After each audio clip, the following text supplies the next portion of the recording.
Now, as gunshots echo across the wind-swept, snow-covered reaches of the wild Northwest, Quaker Puffed Wheat and Quaker Puffed Rice, the breakfast cereal shot from guns, present the challenge of the Yukon. It's Yukon King, swiftest and strongest lead dog of the Northwest, blazing the trail for Sergeant Preston of the Northwest Mounted Police in his relentless pursuit of lawbreakers. On King! On, you Huskies!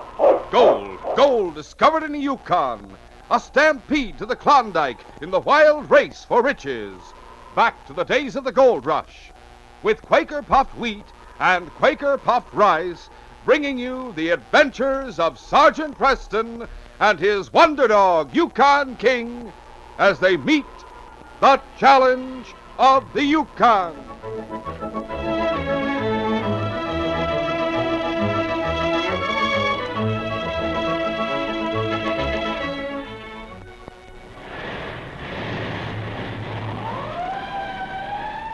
Hurry! It's the hottest thing in town. Yes, now get cut-out models to build Sergeant Preston's famous Yukon Trail in your home. The hottest offer ever made by Quaker Puffed Wheat and Quaker Puffed Rice. The swell-tasting cereal shot from guns. Actually, 59 Yukon Trail models at no extra cost. Listen for details in a few minutes.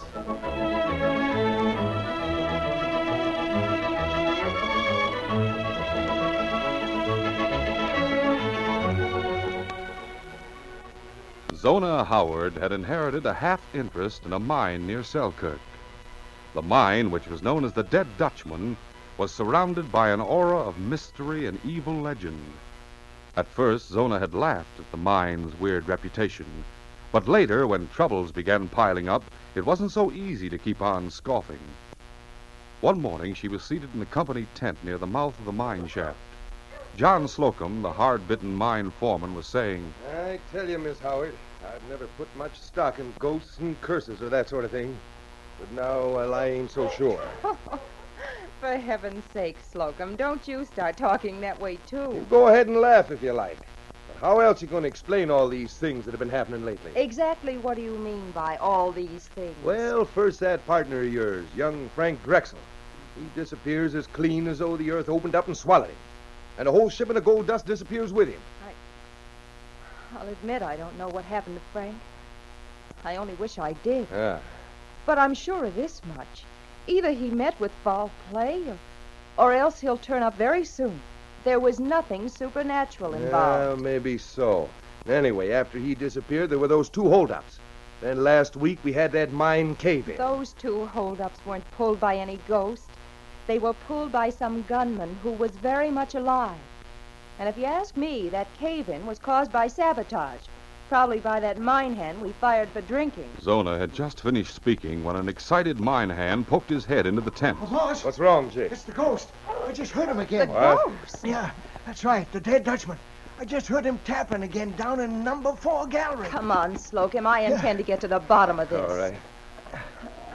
A few moments later, Zona and Slocum, together with a mine hand called Jake, arrived in number 4 gallery. I don't hear any tapping. So help me, I heard it with my own 2 ears. There it is. Now, do you believe me? Yes, I do believe you. Slocum, where can it possibly be coming from? Don't ask me. Oh, there must be some kind of a hollow space back there. You can take my word for it, Miss Howard. That wall's as solid as the Rock of Gibraltar. The Dead Dutchman, that's who it is. When he starts tapping, it means trouble. When Zona Howard returned to the company tent, she found a man named Martin Lee waiting for her. Lee was a smooth-talking gambler and mining promoter from Selkirk. Hello there, Miss Howard. Oh, it's you. I wondered whose team that was outside. I just came out from town to see how you were getting along. Very thoughtful of you. Won't you sit down? Thank you. Miss Howard, I don't want to seem nosy, but it's no secret that the Dead Dutchman mine's in a bad way. Really? I know you've spent a lot of money in developing the mine. Then with all these bad breaks you've had lately, I understand you've gone rather deeply in debt and may even lose the mine. May I ask what all this is leading up to? Well, I was merely going to suggest that I'd be glad to help out with a loan. You could pay me back at your own convenience. Oh, thank you. But I believe I could manage all right without your help. You know, Miss Howard, I wish I knew why you dislike me so much. Believe me, Mr. Lee, I have no feeling toward you of any kind, either of like or dislike. Well, perhaps we should get better acquainted. I'm afraid that's out of the question. In other words, you're still in love with young Drexel. Frank Drexel and I are engaged to be married. You can't very well marry a man who's disappeared, can you, Miss Howard? Or should I say, a man who's absconded? If you're implying that Frank made off with that gold shipment he was carrying, the idea's ridiculous. But that gold dust belonged to him as much as it did to me. So why should he steal his own property? I wouldn't know about that, Miss Howard. But I do know this. It's downright foolish for a beautiful girl like you to spend her time pining for someone There's who's really not no need to continue this conversation any longer, Mr. Lee. Very well, if that's how you feel. Personally, I think you're making a big mistake. May I drive you into town on my sled? No, thanks. Slocum is taking me into town this afternoon on my own sled. Then I'll be saying goodbye. In the meantime, my offer of help still stands. It was later that same day. Sergeant Preston had come to Selkirk on the trail of an escaped outlaw named Bat Nelson and was making inquiries at all the cafes and stores around town. One of the places he visited was the Gold Nugget Cafe. The bartender greeted him. Howdy, Sergeant Preston. What can I do for you? Looking for an escaped outlaw named Bat Nelson. Pat Nelson? Say, I've heard plenty about him. Now, here's a handbill with a picture of Nelson. Take a look at it. Sure. By thunder. He's a tough-looking cuss, ain't he? Just about the worst criminal in the territory. You seen him? Not that I recollect offhand. Why, you think he's here in Selkirk? I'm sure of it, Frank. I've been trailing him ever since he broke jail in Whitehorse. Is that a fact? Well, like I say, I ain't seen him so far, but I'll sure keep my eyes peeled. Do that. In the meantime, we're going to post a couple of these handbills around the cafe. Sure, go right ahead. A man standing at the end of the bar had been listening to the conversation, apparently with only casual interest. The man was Martin Lee. As Sergeant Preston turned away, he summoned the bartender. Hey, barkeep. How much to owe you? Well, let me see. That'll be $1.50. Here. Keep the change. Thanks. You going so soon, Mr. Lee? Yeah. I've got business to attend to. When Sergeant Preston left the Gold Nugget Cafe, he returned to the local office of the Mounted Police. There he found Constable Joe Clark speaking to an attractive young woman. Constable Clark introduced the sergeant. Miss Howard, this is Sergeant Preston. Glad to meet How do you, you do, Sergeant. Miss Howard? Miss Howard's part owner of a mine near town, Sergeant. She's bringing in a large shipment of gold tomorrow, so she came to ask for police protection. I told her that I'd go along and guard the shipment, unless you have some other orders for me, Sergeant. Why, no, it's all right with me, Joe. What's the name of your mine, Miss Howard? The Dead Dutchman. No doubt you've heard of it. Yes, I have. According to legend, it's supposed to be haunted, isn't it? Yes. The original owner was a Dutch prospector named Peter Zeider. He was found murdered by hostile Indians. And now his ghost is supposed to haunt the mine. What about the curse? Well, the mine is supposed to bring doom to everyone who owns it. Well, I hope you don't believe that. Of course not. It's just a silly superstition. The only trouble is that... But what? Well, so far the curse is held true. First there was Peter Zeider himself. Then my father and his partner were killed in a mine explosion. That's how Frank Drexel and I happened to inherit the mine. Then, a few weeks ago, Frank disappeared. Disappeared? How'd that happen? He was bringing a shipment of gold dust to the bank here in town. Just what I'll be doing tomorrow. He left the mine early one morning, but he never arrived in Selkirk. Oh, well, it's a mighty interesting story, Miss Howard. However, with Constable Clark on guard, I don't think you need worry about any supernatural curses. Meanwhile, Martin Lee had gone to a small cabin on the outskirts of town. As he entered the cabin, a burly, scar-faced man looked up from the newspaper which he had been reading. He was Bat Nelson, the escaped outlaw. Lee spoke sharply. I thought you told me you got rid of Sergeant Preston. I sure did. I fixed it so I burned to death in a forest fire down on Roaring Creek. Like fun he did. I just saw him at the Gold Nugget Cafe. What's it? And what's more, he's looking for you and putting up handbills all over town with your picture on them. Holy smoke. In that case, I better clear out of Selkirk pronto, huh? Hey, who's that? Keep out of sight while I answer the door. The man who had knocked was Zona Howard's mine foreman, John Slocum. Oh. It's you, Slocum. Come on in. Hi, Slocum. Howdy, Bat. What's up? Plenty. Zona Howard is bringing a big shipment in from the mine tomorrow. Around $25,000 worth of gold dust. 25 grand. Yeah, That's enough to pay off her debts and put the mine in the clear. that's right. I figured you might like to know about it. You figured right. Bat, Yeah? maybe you'd like to stick around long enough to pull a little job before you hit the trail again. Yeah. I think maybe I would. The following morning, the gold shipment left the mine.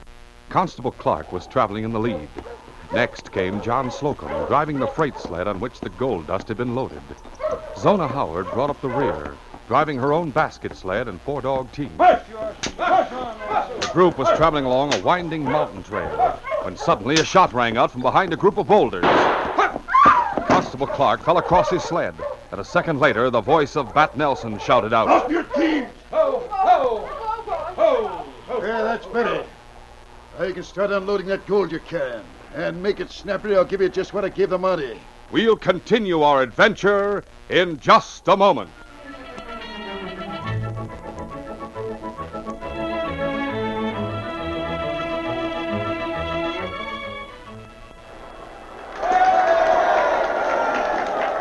What a hit they're making. Yes, fellas and girls, the thrilling new cutout models to build Sergeant Preston's Yukon Trail are a wow. Actually, 59 unusual models at no extra cost. Offered without delay by delicious Quaker puffed rice and Quaker puffed wheat. The king-size cereals shot from guns. You can start immediately with these swell models to follow the exciting new series of adventures now on this program. You can follow Sergeant Preston and King down the Yukon Trail in hot pursuit of Bat Nelson, the most dangerous and cunning outlaw in the Yukon. For instance, you get an exciting model setup of the Dead Dutchman mining camp in today's exciting story. The mysterious haunted mine itself, the company tent, the dog team and freight sled that were carrying the $25,000 worth of gold dust just stolen. These Yukon models are so unusual.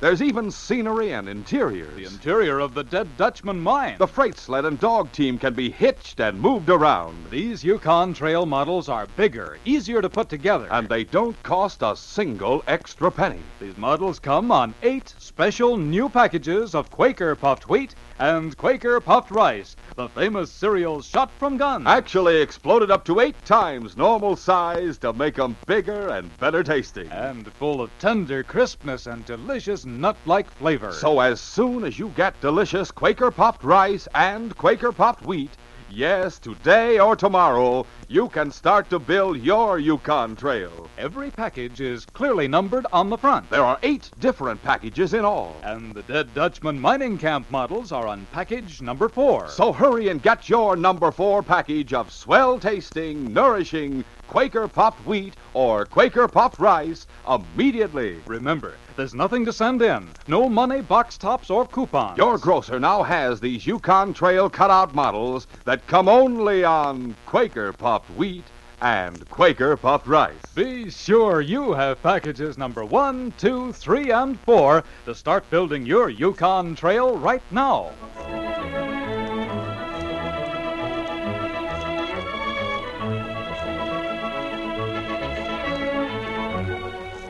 Now to continue. Sergeant Preston was seated in the mounted police office at Selkirk when Zona Howard brought word of the holdup. King started up with a growl as the girl burst into the office excitedly. We were held up on the trail. Constable Clark was shot. Where is he? My foreman has him outside on the sled. Still alive? Yes, but he's badly wounded. Come on, I'll look at his wound and get him to a doctor. Tell me what happened on the way. A short time later, at the doctor's cabin, it was learned that the constable's condition was serious, but that he would probably survive. Before starting out after the hold-up man, Sergeant Preston spoke to Zona Howard. Are you going back to the mine? No, the mine shut down today. Oh? Something wrong? No, the men got paid last night. They have the day off. Where are you staying? I have a house here in town. It's the fourth building west of the fur company office. All right. I'll let you know what happens as soon as I get back. What are you going to do, Sergeant? Going out and see if I can pick up the bandits' trail. Slocum. Yeah. I want you to come along and show me where the holdup occurred. Sure thing, Sergeant. It wasn't hard for King to pick up the scent when Slocum pointed out the place behind the boulders where Bat Nelson had lain in wait. The great dog recognized the scent as belonging to the same man his master had trailed all the way from Whitehorse. Sounds like he's got the scent all right. Yes, there's a clear set of sled tracks to follow, for the time being at least. All right, boy, let's get the team. Start out after him. What about you, Slocum? I guess I'll go back to the mine. I thought Miss Howard said the mine was shut down today. It is, but I got a few chores to attend to. Well, then I'll see you later. Yeah, sure. I hope you track down the critter, Sergeant. I hope so, too. All right, King. Line him up, boy. Line the team. Run, King! Run, you husky! What I really hope, Preston, is that you break your neck. 20 minutes later, Slocum arrived back at the mine after driving his team at a furious pace all the way. Ho! Ho! Ho! Ho! He walked up to the door of the miner's shack near the shaft head. As he opened the door, he found himself staring straight into the muzzle of Bat Nelson's six-shooter. What's the idea? Guess I'm not taking any chances, that's all. With a grin, Nelson holstered his gun. For all I knew, you might have been one of the mine hands coming back from town. There's no danger of that, but there's plenty of danger that we'll have a Mountie on our necks if we don't work fast. What do you mean? Sergeant Preston just put that dog of his on your trail. Holy mackerel. I knew it was a blame fool trick, you bringing the gold back here to the mine. What else could I do? It's too risky hauling it into town right after a holdup, especially with my picture plastered all over. Where'd you leave your sled? I've got it hidden up the slope a ways, in among the trees. Well, come on then. We gotta unload that gold and hide it inside the mine before Preston shows up. It was half an hour later when Sergeant Preston arrived at the mine. King! Ho, you husky! Hold up! Slocum emerged from the company tent to greet him. Oh, what happened, Sergeant? You lose the crook's trail? No, his trail zigzagged around a bit, but it finally led right here to the mine. To the mine? You mean right here to the dead Dutchman? That's what I mean. The place up the slope away where he hitched his team for a while. From there, his trail leads straight down here to the shaft head. Well, that sure is fun. I wonder why he'd come here. I'm wondering the same thing. Hey, what's your dog nosing around inside the shaft for? Apparently, the hold-up man went in there. We'd better take a look. There's no one in there now, Sergeant. I can tell you that right off. Huh? How do you know? I made an inspection trip all through the mine right after I got back here. You know, checking up on the timber, seeing everything was okay. Why, if the bandit was hiding in there, I'd have seen him for sure. Just the same, I'll take a look for myself, if you don't mind. Suit yourself, but you're wasting your time. Sullenly, the foreman procured a lantern, and a moment later, the two men entered the mine shaft. King led the way. The great dog proceeded along the main tunnel until he came to number 2 side gallery. Then, after a few exploratory sniffs, he turned and entered the gallery. Sergeant Preston followed with Slocum a few feet behind him. As the sergeant held the lantern high and looked around, he saw that many of the supporting timbers were sagging badly, and that the whole gallery had a neglected, disused appearance. Aren't you working this gallery anymore? No, it's all played out. The only work we're doing on this side of the main shaft is in number 4 gallery. That's the one just beyond this. Well, if the hold-up man did come in here, he doesn't seem to be here now. Of course he ain't. Told you were wasting your time.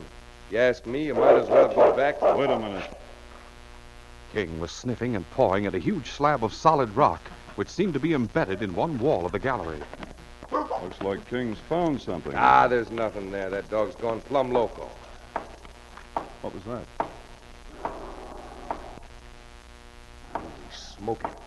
It's a ghost again. The dead Dutchman. He taps like that every so often. In spite of himself, the eerie sound sent a chill coursing down the sergeant's spine. But he quickly shook off his momentary awe. Someone's making that noise, and I'm going to find out who it is. Setting down the lantern, Sergeant Preston began to examine the slab of rock at which King had been pawing. He noticed that there was freshly crumbled earth around the edge of the rock. Looks like someone's moved this rock recently. The sergeant tugged at the rock and gradually worked it outward, revealing a small, pitch-black tunnel. That's where the sounds are coming from, all right. Let's have a look inside. As Sergeant Preston turned to reach for the lantern, King rushed forward eagerly into the tunnel. Slocum was in back of the sergeant. With King gone, the foreman saw his chance. He pulled a gun out of his coat pocket and brought the butt smashing down on Preston's head. I guess that'll stop your snooping for a while, Mountie. Now I'll relieve you of that gun. King was busy exploring the secret tunnel and didn't know what had happened. After cutting the sergeant's revolver free from its lanyard, Slocum dragged the Mountie's body out of the way. Now to get this Mountie out of the way, and I'll just bottle that mud up inside the tunnel. Sergeant Preston was wearing a fur cap, and the blow had only stunned him momentarily. He came to just in time to see Slocum pushing against the rock slab. The sergeant's hand groped cautiously for his holster, only to find it empty. Realizing that he would have to take Slocum by surprise, Preston began raising himself softly into a crouching position. A moment later, Slocum heard the faint movements in back of him. He whirled around, saw what was happening, and reached for his gun. You asked for it, Preston? Oh, no, you don't. Preston sprang forward and grabbed Slocum's gun hand. With his other hand, Preston aimed a vicious punch at the foreman's jaw. Under the impact of the blow, the foreman went limp, and for a second the gun dropped out of his hand. But he snapped back quickly and grabbed Preston's wrist before the Mountie could hit him again. The two men grappled desperately, surging back and forth across the floor of the gallery. In the struggle, the lantern was kicked over and smashed against a rock, plunging the gallery into darkness. Step by step, the sergeant forced Slocum backward against the wall. But the foreman braced himself and slowly wedged one knee up against the sergeant's chest. Suddenly, he let go a kick that sent Preston stumbling backward. Instantly, Slocum jerked out the gun which he had taken from the Mountie. He fired point blank into the darkness. The bullet whistled past the Mountie's cheek. Preston flattened himself to the floor, and the second bullet passed harmlessly overhead. The Mountie lay frozen in the darkness, scarcely daring to breathe for fear of giving away his exact position. I've still got 4 shots left, Preston. If those first 2 didn't hit you, I reckon one of the next ones will. But Slocum had forgotten that he hadn't shot the rock slab all the way. As he pointed his gun for another shot, King finally succeeded in squeezing through the narrow aperture. Guided by Slocum's scent and by the sound of his voice, the great dog charged straight at the mine foreman. The bullet went wild as King knocked the foreman off his feet. My arm, help! Help me, Preston! The sergeant heard what was happening. Springing to his feet, he ran toward the sound of the struggle. Drop that gun, Slocum. I have dropped it. Quick, get this dog away! He won't hurt you. Easy, King. Down, boy. The sergeant groped in the dark till he recovered his gun. Then he reached under his coat and took out a pair of handcuffs. Hold your hands in front of you, Slocum, so I can handcuff you. Knowing that King was standing over him, ready to pounce at the first sign of trouble, Slocum made no effort to resist. When the handcuffs were on, Sergeant Preston jerked him roughly to his feet. All right. Stand up and start back to the main shaft. You're under arrest in the name of the Queen. It was several hours later in Selkirk. Martin Lee had come to call on Zona Howard at her house and had been admitted by the wrinkled old Indian woman who served Zona as a maid. I just heard about the robbery of your latest gold shipment. Oh, you're very well informed. News is all over town. From what they say, the holdup man got away with $25,000 worth of gold dust. Are you asking me or telling me? Look, sister, you can drop that hi-hat stuff from now on. As of today, you're in a mighty tough spot. Unless you make a deal with me, the bank will foreclose on you. You won't even have a cent to your name to pay your fare back to the States. That's nothing to the tough spot you're in right now, Lee. Preston! Sergeant, did you track down the hold-up man? No, unfortunately, he's still at large. But I did find your gold Oh, that's wonderful news. Where did you find it? at the Dead Dutchman mine. At the mine? But I don't understand. Your foreman, John Slocum, was in cahoots with the hold-up man. He had the gold hidden away in a secret chamber between number 2 and number 4 galleries. The chamber's reached by a small tunnel leading off of number 2 gallery. Wait a minute. That must be where that ghostly tapping was coming from. That's right. As a matter of fact, I even brought the ghost along with me. You what? I said I brought the ghost along with me. But before you see him, I warn you, you'd better prepare for a shock. What do you mean? You'll see soon enough. Come on in, Frank. The man who entered was dirty and emaciated, and his clothing hung in rags about his gaunt frame. His face was covered with a heavy growth of beard. For a moment, Zona failed to recognize him. And then she realized that this was her fiancé, Frank Drexel. Frank? Oh, Frank, thank heavens you're alive. Half alive, anyway. I'm not sure I would have lasted much longer if Sergeant Preston and King hadn't rescued me. But how in heaven's name did you happen to get shut up in such a place? After I started out with the gold shipment, I was held up on the trail. The bandit knocked me out. When I came to, I was lying in some cabin all tied up and gagged. That night, they took me out to the mine and dragged me into that chamber. You mean they've had you tied up in there all this time? That's right. I kept trying to signal some of the mine hands by pounding on the wall with my feet, but I guess everybody thought it was the dead Dutchman's ghost tapping. You said they took you out to the mine and dragged you into the chamber. Do you know who they were? I'll say I do. One was John Slocum. The other wore a mask, but Slocum has told us who it was. It was Martin Lee. That's a lie, Drexel. I don't know what you're talking about. If Slocum told you that, he must be crazy. Never mind bluffing, Lee. We've got you dead to rights. If I weren't so rickety right now, I'd take you apart with my bare hands. In fact, I'm aiming to do just that as soon as I've eaten and rested up a bit. Well, you lousy scarecrow. Thanks, Lee. With a swift movement, Sergeant Preston stepped between the two men and knocked Lee unconscious with a single right to the jaw. Oh, good for you, Sergeant. But why did you say thanks, Lee? I was just waiting for a good excuse to do that, and he gave it to me. You're right, King. We better hit the trail. What do you mean? We still have to track down Bat Nelson, the man who pulled this hold up, and a lot of other crimes. However, as far as the dead Dutchman's concerned, the case is closed.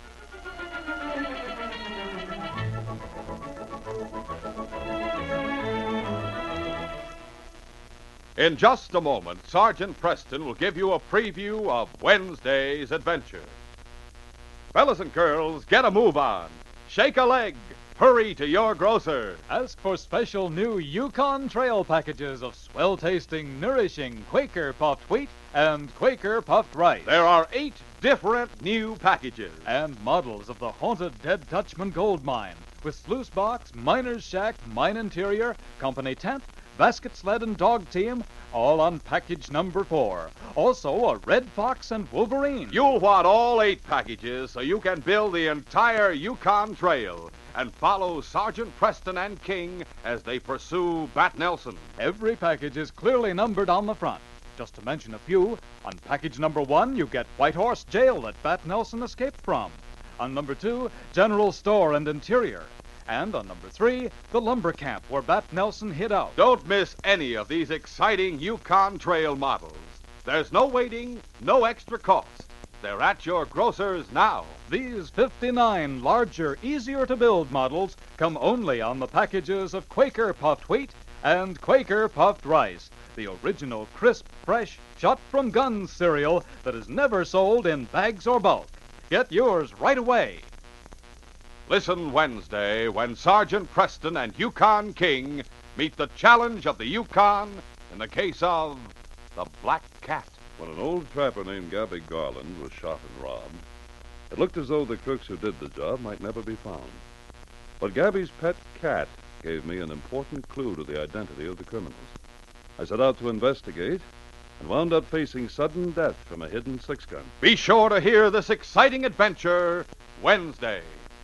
These radio dramas, a feature of the Challenge of the Yukon Incorporated, are created by George W. Trendle, produced by Trendle Campbell Enterprises, directed by Fred Flowerday, and edited by Franz Stryker. The part of Sergeant Preston is played by Paul Sutton. They are brought to you every Monday, Wednesday, and Friday at this same time by Quaker Puffed Wheat and Quaker Puffed Rice, the breakfast cereal shot from guns.